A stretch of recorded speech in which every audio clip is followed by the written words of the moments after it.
기도하시겠습니다. 사랑의 하나님, 오늘 이 아침 주의 말씀을 사모하는 모든 자녀들 위로하시고 하늘의 축복과 평강 더하여 주옵소서. 예수 그리스도의 이름으로 기도드리옵나이다. 아멘. 할렐루야. 우리에게 새 아침을 주신 주님을 찬양합니다. 이 시간은 잃었다 되찾은 삭개오라는 제목으로 누가복음 19장 1절에서 10절까지의 말씀을 묵상하시겠습니다. 복음서에는 주님을 만나 변화된 여러 사람들이 등장합니다. 그 중에 대표적인 인물이 삭개오이지요. 오늘 말씀은 삭개오에 대해 크게 세 가지의 정보를 줍니다. 하나는 이름, 또 하나는 직업, 그리고 다른 하나는 그의 재력입니다.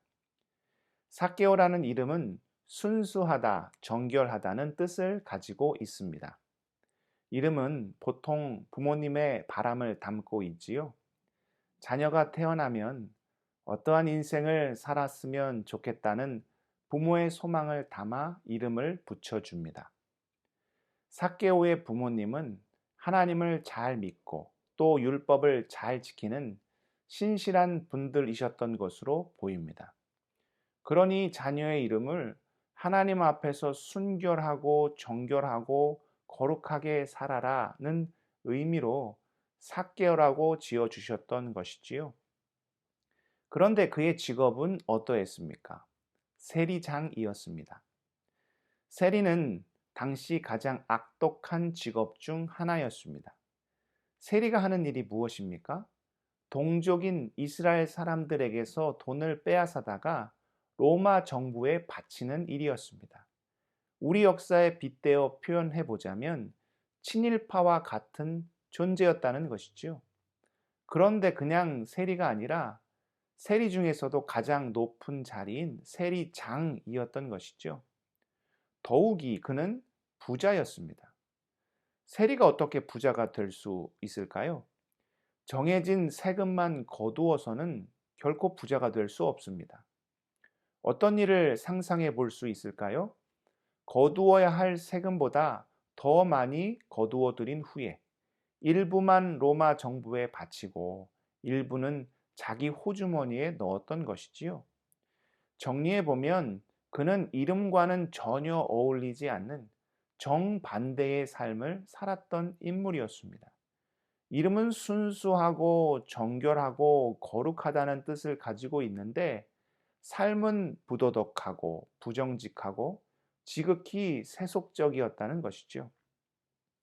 그런 삭개오가 사는 여리고에 주님이 찾아오셨습니다. 삭개오는 주님을 만나고 싶었습니다. 그런데 키가 작은 약점이 있었죠. 주님을 만나는 것이 쉽지 않았습니다.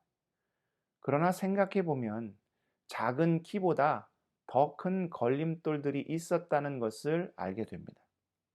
먼저는 그의 직업이 그를 주저하게 만들었을 것입니다. 그래도 세리장인데, 체면도 있고 다른 사람들이 보는 눈도 있는데, 작은 키를 가지고 인파를 뚫고 주님께로 나가는 것이 결코 쉬운 일이 아니었다라는 것이죠. 더욱이 그는 이름과는 전혀 어울리지 않는 삶을 살았습니다. 거룩하신 주님 앞에 자기의 추하고 부족한 모습을 드러내고 싶지 않았을 수 있습니다.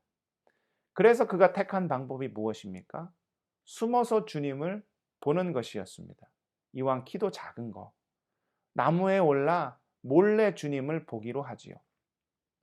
오늘 말씀 4절은 그 나무가 돌무화과 나무였음을 가르쳐 줍니다.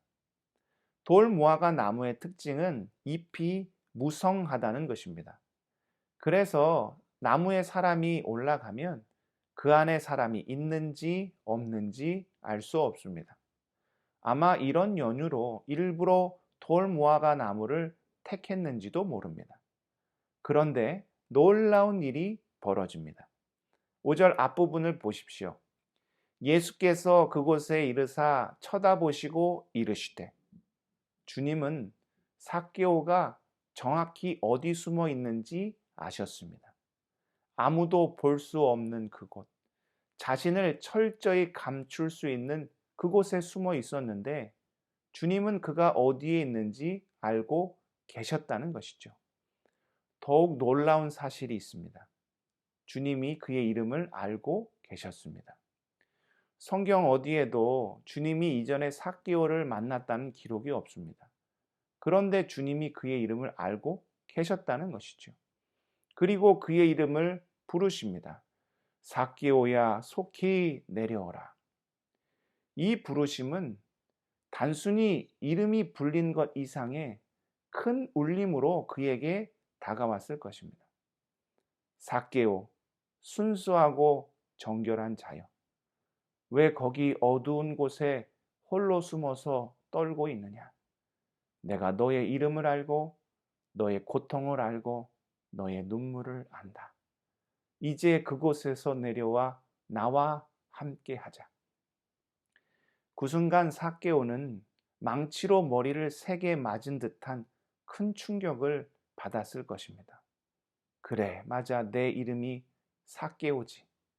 나는 원래 순결하고 정결한 자인데 그동안 내가 그렇게 살지 못했구나.